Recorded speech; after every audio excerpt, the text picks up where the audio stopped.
মোহাম্মদ আব্দুস সাত্তার, নীলফামারী 1, সময় 1 মিনিট। ধন্যবাদ।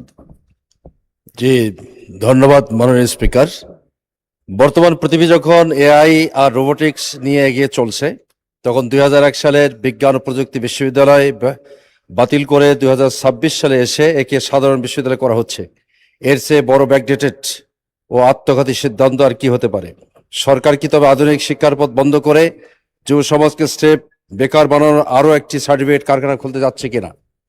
মাননীয় স্পিকার, গত 7 জুলাই বিলটি উত্থাপন করে সংসদীয় কমিটিতে মাত্র 3 দিন সময় দেওয়া হয়েছিল।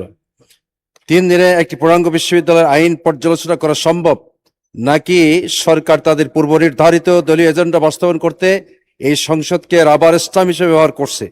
এই তড়িঘড়ি পাশ করার পেছনে আসল রহস্য কি? সেজন্য আমি জনমত যাচাইয়ের জন্য বিলটি প্রচার করা হোক মর্মে আপনার মাধ্যমে প্রস্তাব রাখছি। আর কথায় বলে, আরবিতে একটা প্রবাদ আছে, আল উজলাতু তাহাব রিসা, তড়িঘড়ি করলে বিলম্বের সৃষ্টি হয়। মাননীয় স্পিকার, আপনাকে